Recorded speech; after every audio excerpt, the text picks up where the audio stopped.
Saya langsung membuka ke, kalau di kitab ini langsung jilid 2, kitab Riyadhatun Nafs. Kitab Riyadhatun Nafs, bab tentang riyadah nafs. Biasa tadi disebut tazkiyatun nafs, yang lebih tepat riyadhatun nafs, karena tazkiyah itu bagian dari riyadah. Apa arti riyadah? Riyadah itu artinya berlatih, melatih nafs. Nafs itu terjemahannya bisa jiwa, bisa berarti sukma, bisa berarti diri. Itu terjemahannya. Tapi nafs ini dia punya kecenderungan kepada hal-hal yang negatif, disebut syahwat. Dan nafs itu punya perangkat zahir. Untuk melihat dia punya mata, untuk mendengar dia punya telinga, untuk berbicara dia punya lidah, untuk masalah seksual dia punya faraj, kelamin, untuk makan dia punya mulut dan perut. Maka nanti an-nafs ini akan ngajak ke arah sana semua. Supaya si nafs ini dia terlatih, disiplin, maka ada caranya, namanya riyadhatun nafs, riyadah. Nah, riyadah itu kalau bahasa Arab menunjukkan makna sesuatu yang dilakukan berulang-ulang sehingga disiplin. Contohnya, Bapak, Ibu, Saudara ini kalau tidak melatih diri bangun, subuh hari nggak akan bangun sekarang, benar nggak? Maka bisa bangun subuh begini, saya yakin sudah lama berlatihnya. Dan alhamdulillah Allah izinkan kita mendapatkan keberkahan satu Ramadan subuh berjamaah. Ya, Nabi mengatakan al-barakatu li ummati fi bukuriha, keberkahan bagi umatku pada paginya. Maka pada pagi ini bergabunglah dua keberkahan, keberkahan subuh dan keberkahan Ramadan. Ditambah yang ketiga, barakatul ilm, keberkahan ngaji. Alhamdulillahirabbil alamin. Apa dalil kita wajib melatih jiwa? Di dalam Al-Quran yang dijadikan dalil untuk tazkiyah itu surat Asy-Syams ayat 9, surat 91 ayat 9. Apa kata Allah Ta'ala? Kita sudah hafal barangkali ya. Qad aflaha man zakkaha. Sungguh, nah ini penegasan yang luar biasa. Allah mengatakan aflaha, telah beruntung, telah lega, telah sukses. Man zakkaha, siapa yang melakukan tazkiyah terhadap nafs. Baru ini bagian dari riyadhatun nafs. Apa arti tazkiyah? Zakkaha, yang membersihkan nafs dari kebiasaan buruknya. Jam segini enaknya tidur atau duduk ngaji, kata nafs. Kata nafs gimana Pak? Tidur. Tapi kita punya sisi lain namanya qalbu. Qalbu itu maunya ngaji Pak. Jadi yang duduk sekarang itu yang punya qalbu itu. Jadi qalbunya lagi hidup. Ini yang dikatakan dalam surat Qaf ya, sesungguhnya peringatan itu hanya dapat disentuh, dicapai liman kana lahu qalbun, bagi orang yang punya qalbu. Maka ini semacam pujian dari Allah untuk kita yang mau memfasilitasi qalbu. Kita sudah fasilitasi tubuh, nafs, jiwa kita dengan tidur ya. Nah, alhamdulillah masih ada yang mau menyempatkan untuk membersihkan kalbunya. Semoga saya yang diizinkan Allah ngajar kitab ini dan Bapak Ibu Saudara yang diizinkan Allah belajar, Allah jadikan orang yang termasuk kepada surat Asy-Syams ayat 9 ini. Sungguh beruntung orang yang membersihkan jiwanya. Ya, zakkaha, ha di situ nya berarti nafs, jiwa. Sebaliknya kalau beruntung lawannya apa? Rugi. Wa qad khaba man dassaha, ayat 10-nya. Dan sungguh khaba itu rugi, serugi-ruginya. Jadi orang itu jiwanya kosong. Kalau apa?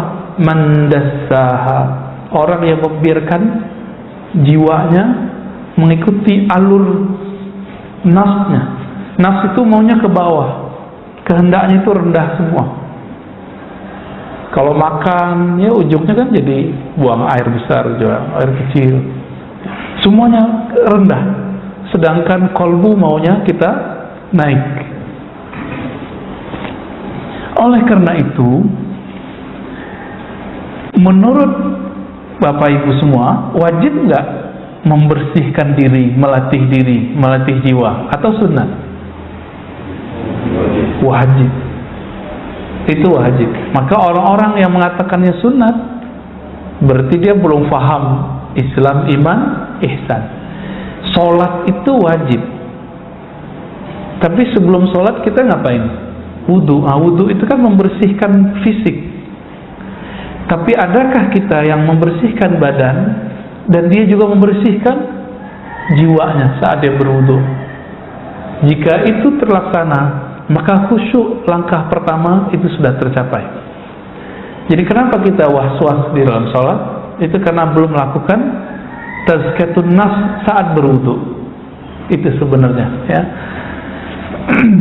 Dan di dalam Al-Quran Allah Subhanahu wa Ta'ala menyebut orang yang sudah melakukan riyadhah, latihan terhadap jiwanya dengan cara membersihkan jiwa, itu dengan sebutan khuluqin azim.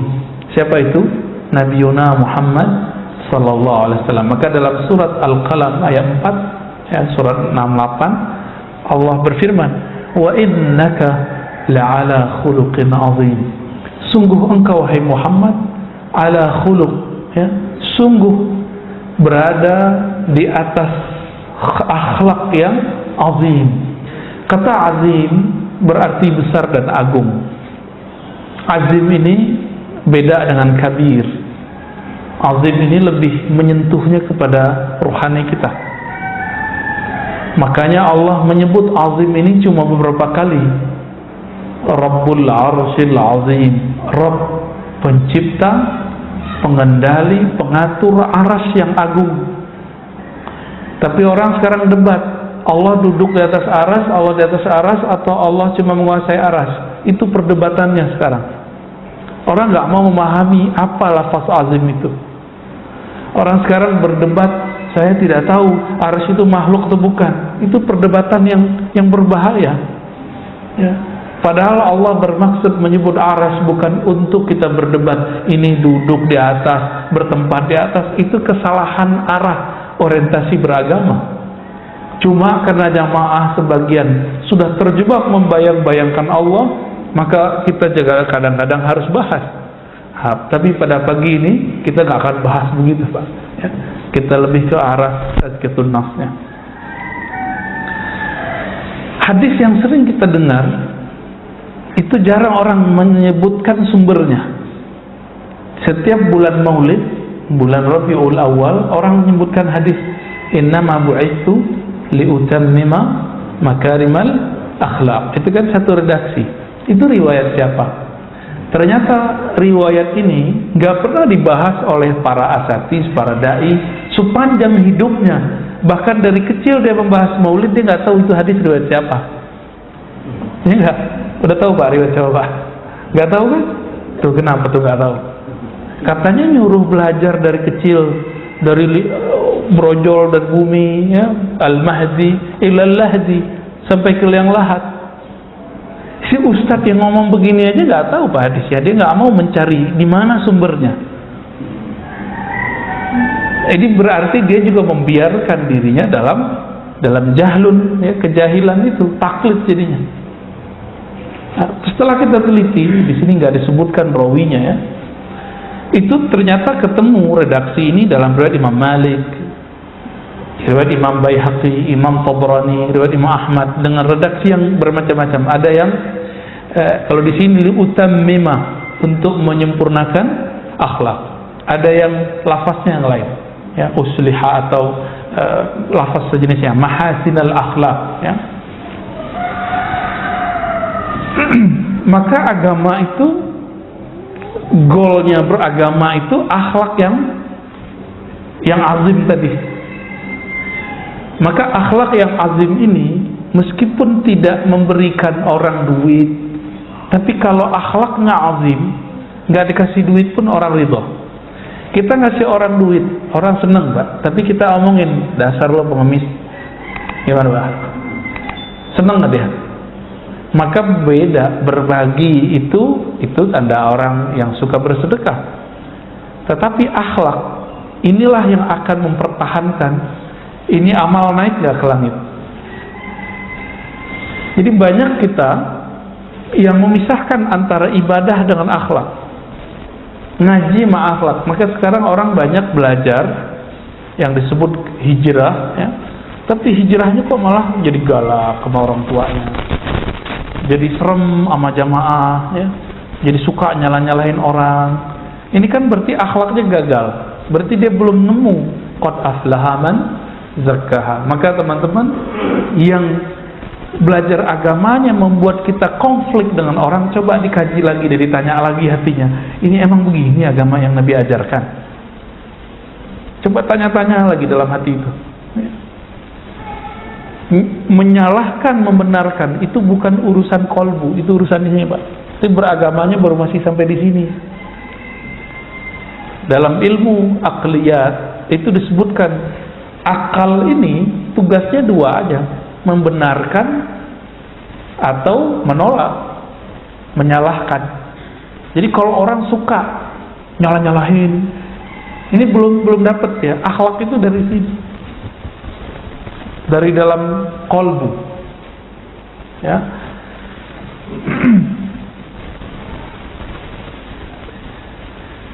Maka Nabi SAW dalam hadis yang sahih itu mengatakan wa khaliqin nas bi khuluqin hasanin. Nah, coba lafaznya ini. Khaliqi, khalaqa yukhaliqu mukhalaqah. Satu akar kata dengan khalaq, khuluq. Ini kata kunci. Ternyata khalaq artinya ciptaan, karya. Kalau khuluq itu akhlak yang kita sebut moral. Apa persamaannya? Persamaannya, kalau khalaq penciptaan, Allah yang mencipta. Kalau khuluq itu adalah kreasi kita, seakan-akan kitalah yang membuatnya, padahal itu juga dari Allah. Maka khalaq tidak bisa dirubah kecuali pakai operasi. Operasi apa Pak? Biar hidungnya agak mancungan dikit. Plastik ya.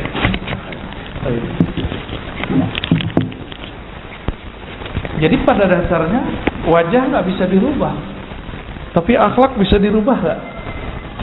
Bisa. Nabi Muhammad SAW ketika berdakwah itu cuma 11 tahun, nggak sampai 10 tahun di Madinah, 13 tahun di Mekah. Dibandingkan Nabi Nuh, berhasilan mana? Nabi Nuh kurang dikit dari 1000 Rasulullah. Nabi Ibrahim umurnya hampir 200 ya, 170-an. Nabi Musa juga begitu, tapi Nabi Musa lebih besar. Kenapa? Karena khuluqin azim, akhlak beliau lebih besar. Masih ingat kisah ada sahabat Nabi? Sahabat Nabi ini kan macam-macam, ada yang Badui, ada sahabat Madani, Madinah atau Muhajirin. Orang-orang Badui ini nggak tahu tempat buang air itu di mana. Dulu kan kita kan sekarang udah punya peradaban nih, WC, tempat buang air kita udah punya. Dulu orang Arab Badui itu mirip-mirip sopir angkot zaman-zaman dulu Pak. Melihat tembok langsung nembak di situ. Kebayang? Nah, orang Arab Badui itu gitu. Masuk ke masjid, ngeliat ada tembok, kebayang sama dia apa? Mau langsung bawa air kecil di situ. Ya mirip-mirip kayak, mohon maaf ya, sering nggak dulu? Saya sering Pak naik angkot waktu mahasiswa dulu, ada tembok nih, langsung aja dia ke situ. Ya, jadi tembok-tembok tepi jalan itu jadi korban. Kadang-kadang ke bannya ya. Nah itu sampai sekarang masih tuh, sopir truk tuh masih begitu. Kita heran kok begitu gayanya ya. Nah ini Badui itu. Orang begitu tuh Badui. Kira-kira kalau masjid kita, ya mohon maaf ya, bahasanya kasar, dikencingin orang gimana? Marah kita. Maka sahabat-sahabat pada ngambil alat pukul, mau mukul dia. Secara hukum fikih itu benar. Tapi dalam hukum kolbu itu nggak boleh. Karena orang yang buang air kecil ini dia nggak tahu akhlak, itu dia belum belajar. Maka Nabi mengatakan jauh, udah biarin. Kamu siram aja temboknya disiram, lalu bawahnya disiram. Nanti kan meresap. Dulu kan nggak pakai begini Pak. Jadi malah dapat ilmu sahabat Nabi. Ilmu apa? Cara menghilangkan najis di tembok dan di tanah. Dapat ilmu, berkah jadinya. Ini Arab Badui, mulut besar tuh suka ngomong. Datanglah dia kemana-mana, saya kencingin tuh masjidnya Muhammad. Tapi dia nggak marah-marah tuh katanya.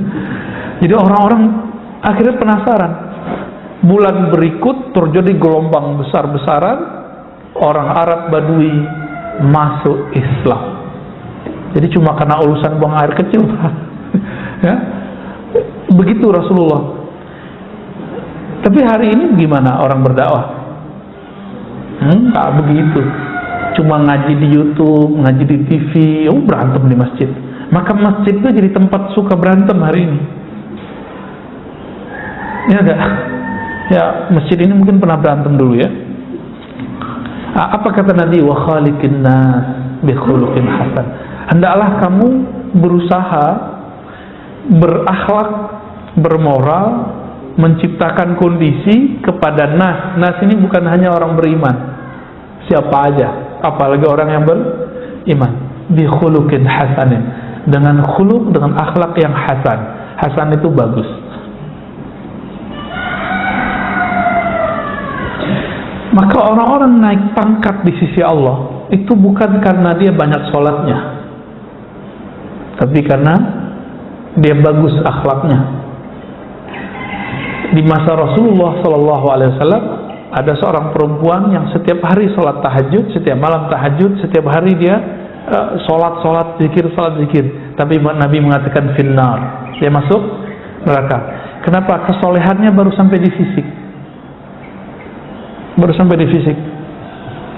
Tapi ada seorang sahabat Nabi, beliau mengatakan fil jannah, orang ini masuk surga.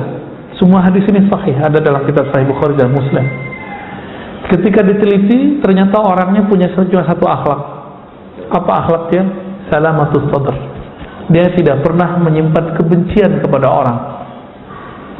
Kita baru masuk masjid udah ngelihat ahli bidah nih ya. Ini beda faham nih.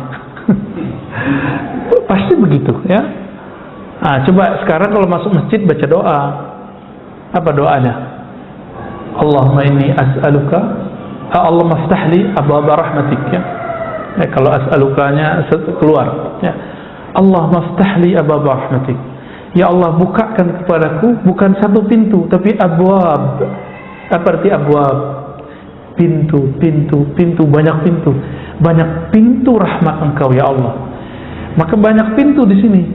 Jangan cuma beribadah di masjid, sapa orang, ya senyum kepada orang. Cuma sekarang kita nggak bisa senyum orang Pak, ketutup. Ya maka sekarang ngangguk. Kita nunjukin kerendahan hati dengan cara ngangguk. Ya, mata yang teduh itu sudah cukup sebenarnya. Berdasarkan itu juga Nabi Shallallahu Alaihi Wasallam menyimpulkan. Apa kata beliau ketika ditanya ayyul mu'minina afdal, orang beriman yang paling hebat itu siapa wahai Rasulullah? Jawaban beliau ahsanuhum khuluqa, orang yang paling bagus, paling sempurna akhlaknya. Dan akhlak itu Bapak Saudara makan Allah bukanlah hiasan fisik, dia ada di dalam kolbu. Jika di kolbunya tidak dibersihkan, maka tidak akan muncul akhlak yang bagus. Maka kitab ini nanti akan membimbing kita bagaimana cara membersihkan kolbu. Di kolbu kita ada merasa lebih baik dari orang nggak? Terbersit Pak, ada ya? Ada ya. Saya punya pengalaman lama Pak tentang merasa lebih pintar dari orang itu. Karena ujiannya orang yang belajar satu ilmu merasa lebih pintar dari orang. Sampai sekarang rasa itu muncul, tapi kita langsung tahu. Maka mohon maaf, saya bisa merasakan dan bisa mengecek Pak di wajah Bapak itu ada rasa itu atau tidak. Itu membayang di wajah. Hati-hati loh Pak ya. Ternyata ahli psikologi punya ilmu tentang itu, membaca raut wajahnya begini, gimana itu kebaca ya. Mungkin Bapak yang ahli kejiwaan, psikolog itu bisa baca bekas itu di wajah saya masih ada. Bukan berarti sekarang saya udah nggak sombong, masih ada itu, tapi kita halau terus setiap hari. Kita halau terus setiap hari. Yang paling berat itu orang berilmu, dia merasa lebih banyak ilmunya daripada orang lain. Kalau Bapak yang banyak duit, banyak harta, paling kekayaan itu cuma sebatas fisik. Tapi orang berilmu itu kesombongannya terbawa bahkan dalam zikirnya, dalam baca Qur'annya, dalam sholatnya. Maka tadi itu kalau Bapak sensitif kolbunya itu bisa merasakan. Begitu sensitifnya kolbu, bukan seuzon Bapak ya. Orang yang kemudian merasa dirinya sholatnya itu paling benar itu kerasa. Maka Abdullah bin Amr mengatakan, ya, Nabi, ya, dari Nabi beliau bersabda, yang pertama kali dicabut di akhir zaman adalah khusyuk. Awwalu ma rufi'a qabla yaumil qiyamah al-khusyuk. Yang pertama dicabut di akhir zaman itu khusyuk. Khusyuk itu kan urusan mata yang tunduk. Secara zahir, secara batin, kolbunya tunduk kepada Allah. Khusyuk ini salah satu akhlak orang yang sholat. Orang kalau khusyuk sholatnya, pasti dia tawadhu kepada orang lain. Ini enggak, ya. Kita merasakan itu. Untung masjid ini enggak terlalu banyak. Abu Hurairah lagi duduk, dia ngerasa nggak nyaman Pak. Hadisnya sahih ya, ada diceritakan dalam Riyadhus Shalihin juga, dikumpulkan hadis itu. Dia merasa ada sahabat ini lagi panas aura badannya. Akhirnya beliau mengatakan, siapakah di antara kalian yang bertengkar hari ini, yang mutus silaturahmi hari ini? Itu orang yang bertengkar itu pasti panas hawanya. Abu Hurairah ini zikirnya setiap hari 12.000, maka kolbunya lebih tajam dari kolbu-kolbu kita. Duduk sama dia sudah bisa merasakan getaran-getaran hati orang. Ini bukan masalah gaib, itu bukan gaib Pak. Orang silat aja bisa membaca cakra, masa Abu Hurairah yang zikir 12.000 nggak bisa? Ya, lebih canggih Abu Hurairah. Maka beliau nggak tuduh kamu nggak. Beliau cuma bilang, siapa yang mutus silaturahmi hari ini, bertengkar hari ini, pulang minta maaf, baru balik sini. Kenapa? Majelisku adalah majelis malam Jumat, malam ini amal diangkat. Orang yang mutus silaturahmi, amalnya tidak diangkat. Nanti majelis kita tidak dibaca di sisi Allah Subhanahu wa taala. Kira-kira begitu pesan beliau ya, kalau kita terjemahkan secara bebas.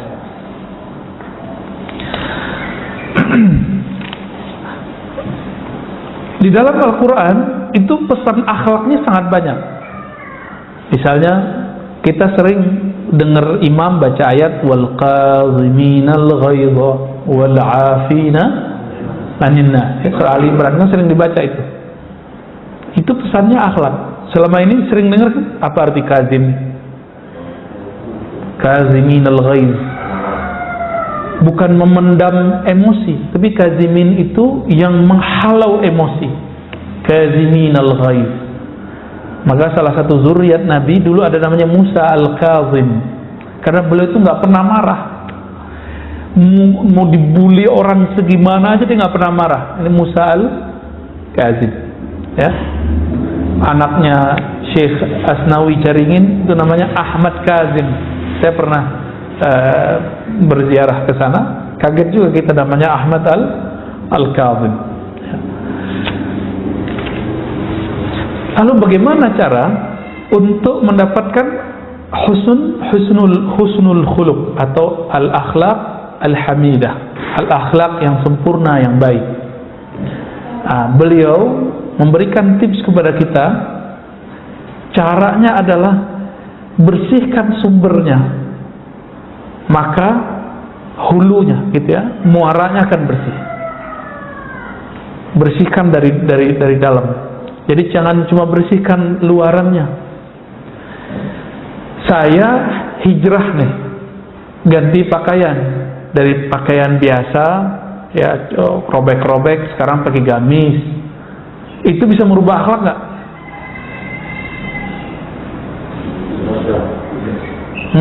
Gimana Pak?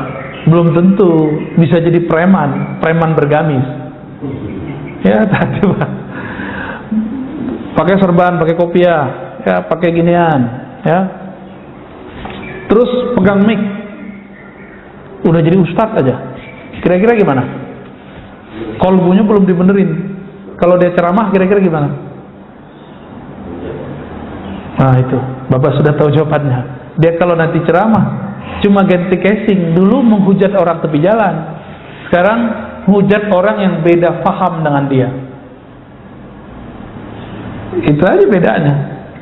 Dulu kalau kita masih remaja itu kan pengen cari lawan, pengen bergesekan sama orang. Betul, ini sama. Walaupun bergamis, berserban, berkopiah, akan cari gesek terus. Maka jangan sibuk pada ganti penampilan, sibuklah dalam mengganti sumber penampilan itu di mana. Nah ini yang harus kita benerin Pak. Nah kitab ini membimbing ke arah sana. Insya Allah besok kita mulai masuk ke bab kolbu. Ya. Kolbu itu apa aja karakternya, model-modelnya. Ya. Atau malah pagi ini aja kali ya langsung. Kita pendek aja nih. Ya. Jadi cara pertamanya kita harus diagnosa dulu. Ini kolbu kita, kolbu yang mana nih? Kolbu itu kan dibagi 3 aja. Sehat, sakit, mati. Kolbu yang sehat, kolbu yang sakit, kolbu yang mati. Saya yakin yang hadir ini pasti hidup semua kolbunya, nggak ada yang mati. Berarti antara 2 aja, 1 sehat, 2 sakit. Termasuk saya Pak. Termasuk saya, bisa jadi saya kolbunya sakit. Bisa jadi Bapak lebih sehat kolbunya daripada saya. Nah ini bisa terjadi. Kenapa? Karena megang mic begini, pakai kopiah begini, pakai gamis begini, tidak ada jaminannya. Kami begini, kolbunya lebih sehat. Oleh karena itu, guru-guru kita dari dulu itu selalu pesan, kamu kalau mau jadi dai, guru, dosen, benahi dulu kolbumu baru ngajar. Gitu. Saya dipesenin gitu dari guru saya semenjak saya umur 12 tahun. Saya masih ingat sampai hari ini. Ya. Ada namanya Syekh Abuya Rizwan namanya dulu. Ya namanya nama orang lokal Pak. Tapi beliau ngomong gitu ke saya. Kita ditepuk-tepuk tuh dikasih tahu. Kamu kalau mau ceramah, ya benahi dulu kolbu. Kalau sudah membenahi kolbu, nanti baru bisa membenahi kolbu orang. Gitu. Kalau kita membenahi kolbu, nanti orang itu takjub bukan kepada pakaian, tapi takjubnya nanti dari hasil yang dikalamkan. Karena al-ajabu fil libas hatta yatakallam. Takjub pada pakaian itu cuma sampai dia ngomong. Kalau dia ngomong ketahuan, gitu doang gitu. Ya benar nggak Pak? Pakai serban nih, saya pakai kopiah segala macam. Tahu-tahu ngomongnya nggak jelas, ngelantur. Dan sekarang kita lihat fenomena umat Islam suka dai-dai yang punya euforia. Mohon maaf ya, suka dai yang mu'alaf. Sekedar dia bercerita tentang masa lalu beragamanya, lalu semangat dia masuk Islam, silakan. Tapi sekarang dimintain fatwa. Maka saya agak nyinyir bagian ini. Serem Pak. Dia masuk Islam seharusnya ngaji dulu, nyantri dulu, benahi dulu kolbunya. Kan habis makan yang haram juga, pasti dia makan babi kan sebelumnya. Ya, itu harus dibersihkan. Ada cara bersihinnya, ada zikirnya. Dimandikan dulu. Ada kan itu hukumnya. Kalau versi ahli fikih sunat, tapi bagi saya mandi masuk Islam itu wajib. Itu mandi, ya pindah agama kan. Akhirnya apa yang terjadi? Karena gagal paham belajar fikih, gagal paham belajar akidah. Ada yang si dai ini sekarang bangga nabrak anjing, ya kan? Dan begitu, yang tidak bisa membedakan politik itu bagian dari iman atau bukan. Kan politik bukan bagian dari iman, Pak. Ada politik bagian dari iman. Ya, masjid ini mungkin pernah jadi korban. Politik bagian dari iman, akhirnya beda pilihan politik menjadi beda iman. Emang ada ayatnya.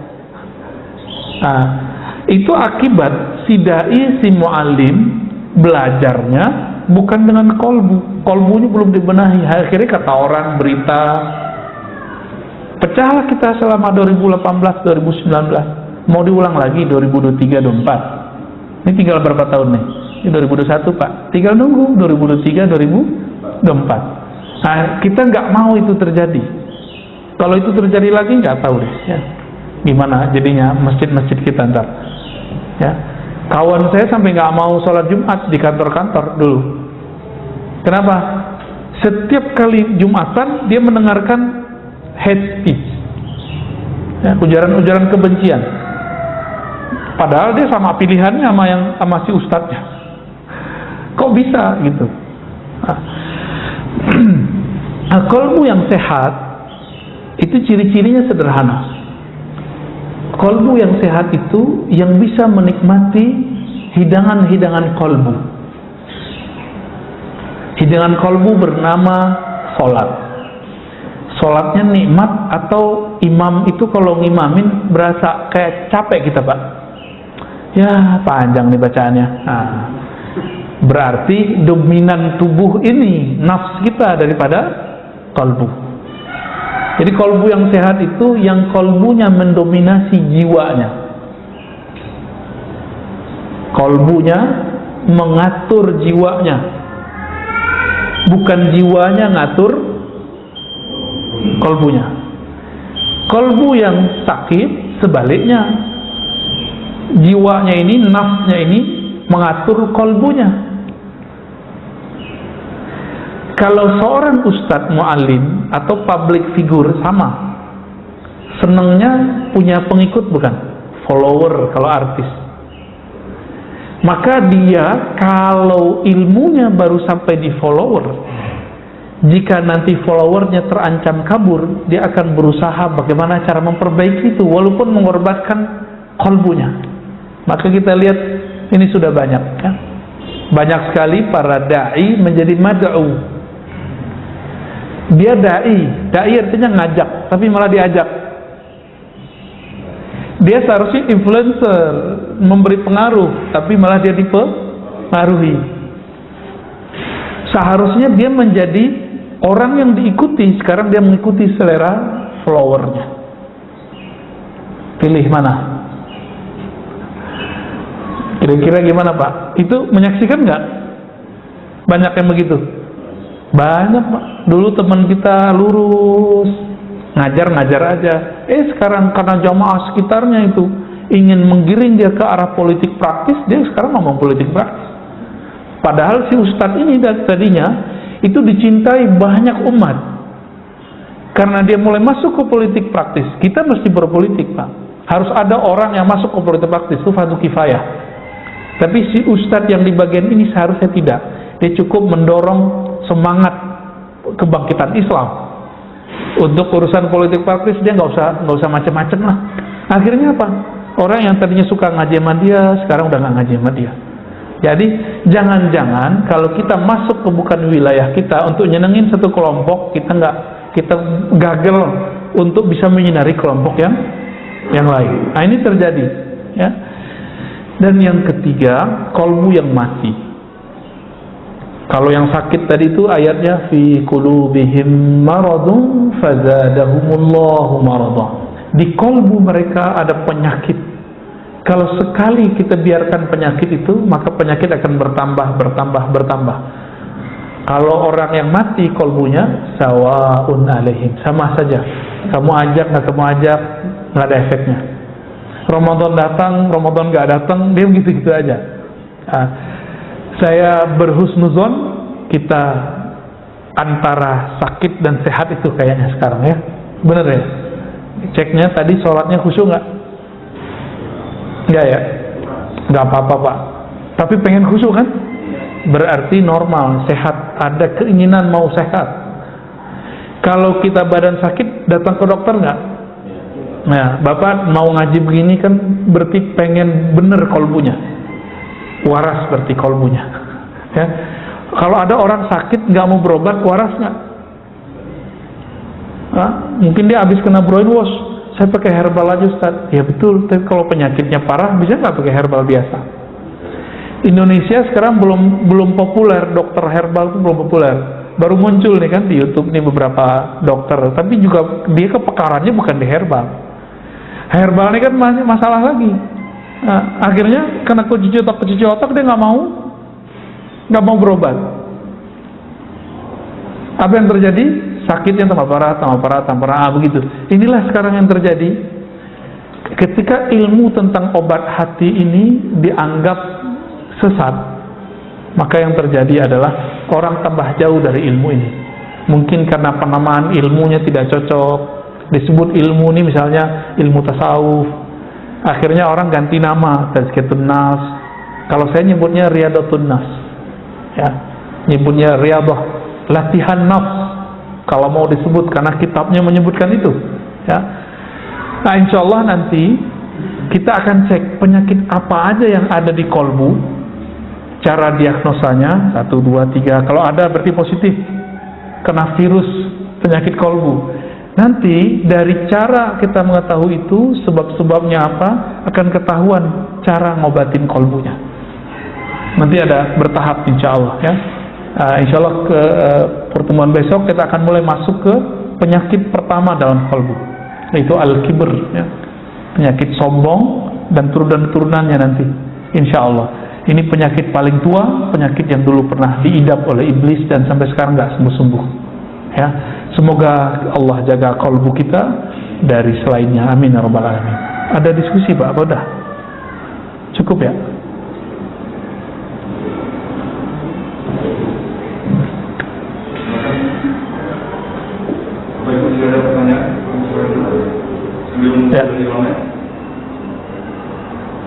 Ya.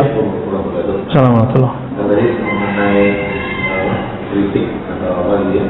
Kalau kita menjaga hati kita, apakah lalu bagaimana kalau kita mau kritik atau orang?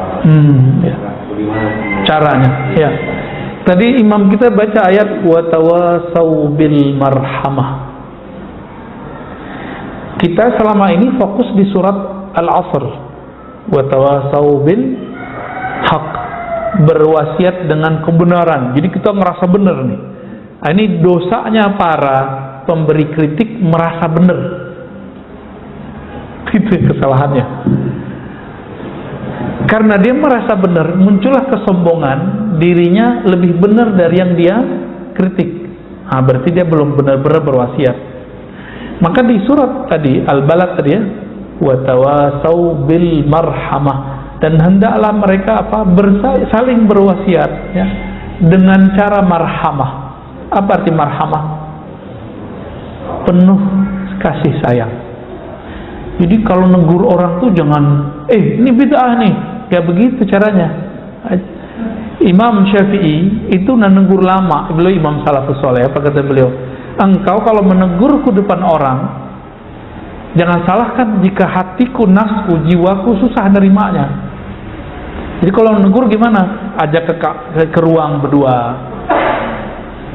Terus apa? Lafaznya, kata-katanya menunjukkan kita cinta kepada dia. Maka Imam Sya'rani mengatakan, kamu jangan mengkritik orang, nasihati orang, berdakwah sampai hatimu berniat ingin rahmat turun kepadamu dan turun kepada. Jadi bukan kita tuh kayak mau nyalahin orang, menyudutkan orang, tuh nggak ada. Maka kritik yang sahih, kritik yang disampaikan dengan cara kasih sayang, tidak menyudutkan orang, itulah yang disebut al-haq, itulah yang disebut as-sabr. Sabr ini wajib atau sunat? Wajib. Jadi kalau orang nggak dengerin kita sekali, kita marah nggak? Jadi kalau ada orang yang mengkritik, lalu dia marah-marah pada dalam mengkritik, marah-marah menasihati. Orang yang mengkritik ini yang butuh dinasihati sebenarnya. Benar gitu? Ya, dia mengkritik orang tapi nggak sabaran. Yang butuh dikritik siapa sih? Ya. Yang butuh diperbaiki siapa? Yang marah-marah ini atau yang dimarahi? Nah, jadi ayatnya tiga cara berarti. Jadi cara mengkritisi orang itu pertama yang disampaikan mengarah kepada kebenaran, bukan merasa paling benar. Yang kedua bisabri, kita harus sabar, dan kesabaran itu nggak mungkin kalau tidak bil marhamah, dengan kasih sayang. Dan Allah Subhanahu Wa Taala membuka semua ayat Al-Quran, semua surat Al-Quran kecuali satu surat Al-Bara'ah At-Taubah, semuanya dengan marhamah. Bismillahirrahmanirrahim.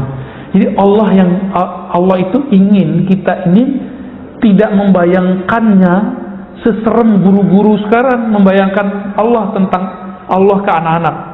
Coba anak-anak itu membayangin Allah itu neraka, Allah itu pemarah. Kamu begini loh, neraka loh, entar disiksa Allah loh gitu. Jarang orang itu yang berbicara Allah itu sayang deh, kalau kamu begini kamu disayang Allah, itu jarang. Jadi kita ini metode ngajarnya bukan metode marhamah, metodenya metode ghadab, marah aja bawaannya. Akhirnya sekarang beragama itu manhajul ghadabiyah, manhaj marah-marah. Lo beragama kok marah-marah? Nabi kalau marah-marah nggak mungkin 11 tahun kurang di Madinah berhasil mengislamkan Arab dan Islamnya sampai ke negeri ini. Kalau dulu wali-wali yang datang ke negeri ini marah-marah melihat ada tradisi Hindu, Buddha, nggak mungkin Pak bisa mengislamkan Bapak ini. Mungkin lahir kafir kali ini. Itu tiga itu. Ya, ini teknik dalam Al-Quran. Silakan dipakai cara mengkritisi, cara memberi masukan kepada orang. Tidak merasa paling benar, tapi mengarahkan kepada kebenaran. Yang kedua, sabar. Sabar itu bukan nyinyir, Pak. Sabar itu kita berulang-ulang menunjukkan. Dan yang ketiga tadi marhamah. Saya lupa. Kalau lafaznya tawasau, itu wazannya tafa'ala. Di situ menunjukkan bahwa kita terlibat di dalamnya, bukan hanya dalam lisan. Tapi sebelum kita mewasiatkan orang, kita sudah masuk dulu ke apa yang kita wasiatkan. Nah, itu berarti 4 sebenarnya, Pak. 4 ya. Jadi kita sendiri sudah di situ. Ya. Cukup? Ada? Oh ya. Seperti yang banyak orang. Jadi online, bagaimana kalau kita melihat kawan kita sudah berjilbab sebenarnya, tapi di status fotonya tidak terus buat pembadannya. Nah ini beliau ingin mengingatkan beliau, bagaimana caranya supaya tidak menyinggung. Iya.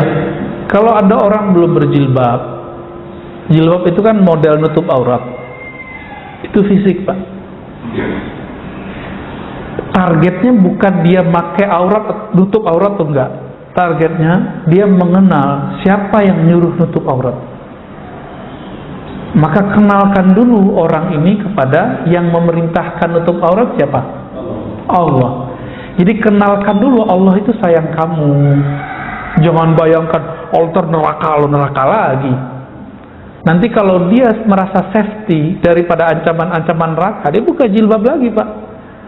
Maka saya dakwah waktu di Paris tuh sama jamaah kita saya nggak pernah bilang, kamu buka jilbab, enggak. Ada yang pakai roknya pendek, segala macam, biarin aja, penting mau ngaji. Nanti dia nanya, Ustadz sebenarnya jilbab gimana sih? Jawaban saya sama. Ibu, mbak, teteh gitu ya, kenali dulu yang nyuruh pakai jilbab. Nanti pasti pakai jilbab sendiri, nggak disuruh-suruh. Padahal di sana susah lah pakai jilbab. Ya, kerja itu susah sih, apalagi semenjak kejadian kemarin kena prank sama anak SD gitu ya. Jadi kenalkan dulu si anak, teman, orang yang mau kita ajak mengamalkan satu syariat dengan syariatnya. Apa arti syariat? Zat yang menyuruh satu perintah itu. Kalau enggak jadi beban. Perempuan pakai aurat tuh beban sama dia, gerah aja bawaannya. Benar enggak? Sholat itu bagi anak-anak kalau pakai ancaman dia tegang, Pak. Tapi kalau anak kita coba kita bilang, Dek, puasa ya. Ntar kalau puasa dikasih hadiah motor, mobil ketinggian, mobil-mobilan maksudnya, sepeda bagus. Udah semangat, dia berpuasa itu happy. Coba Bapak bilang, awas kamu nggak puasa, ntar Papa pukul 10 kali. Itu anak tegang Pak, baru jam 8 udah lemes dia. Kalau dia pakai iming-imingan tadi, itu kan tauhid anak kecil. Tauhid anak kecil tuh iming-imingan. Maka bapak, saudara, ibu semua yang sudah sebesar ini, seumuran ini, jangan lagi ibadah karena pahala. Ibadah karena kita kenal siapa yang nyuruh kita beribadah. Allah itu. Pahala itu udah pasti dapat. Karena kalau masih pakai iming-imingan, berarti di dalamnya ruhnya masih bocah ini. Masih anak-anak ini. Cuma badannya gede, mukanya udah mulai keriput gitu ya.